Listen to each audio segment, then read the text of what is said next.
Around Taiwan, people took a moment of silence and placed white lilies to pay respects to the thousands of victims of one of the darkest periods in Taiwanese history on February 28th, Peace Memorial Day.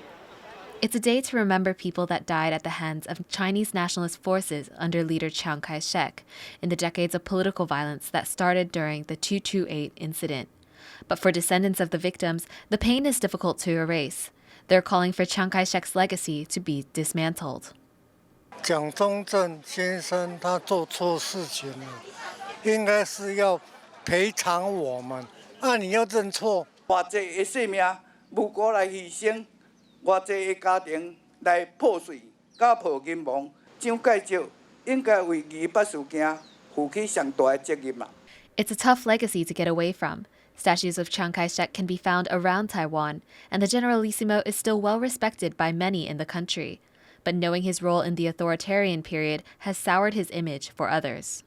There are two historical memory paradigms now in conflict. One is that Chiang Kai-shek is the person that should be held primarily responsible for the dark era. However, on the other side of Taiwanese society, there are people who do not necessarily want to deny that dark past. But the problem is because Chiang Kai-shek figures so prominently, whether it's dark or bright, whether you like it or not, he figures so prominently in ROC history. Another stark reminder of Chiang Kai-shek's legacy is the mayor of Taipei, Chang Wan, the authoritarian ruler's great-grandson who was elected in 2022.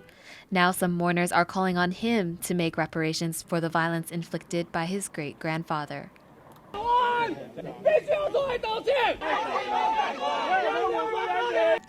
At a closed memorial event in Taipei, protesters disrupted Chang Wan's speech for the second year in a row. He apologized for the 228 incident as mayor of Taipei, but didn't mention his family connection to Chiang Kai-shek. 历史的错误不容重蹈。身为台北市市长，我要深深为当年的228事件再一次表达诚挚的歉意。 But Chang Wan's family was also part of ending Taiwan's authoritarian regime. His grandfather, Jang Jingu, ended martial law in 1987, and some say he's been able to use this to his political advantage. Interestingly enough, though his rise to power and entrance into politics is predicated on his family background, he usually emphasizes his links to Chen Kuo because of the perception of Chen Kuo as the father of Taiwan's democracy, and he downplays the connection to Chiang Kai-shek in that sense. But he may not be able to escape Chiang Kai-shek's shadow, which looms large even 50 years after his death, meaning it may be difficult for these victims to ever find reprieve. Patrick Chen and Tiffany Wong for TaiwanPlus.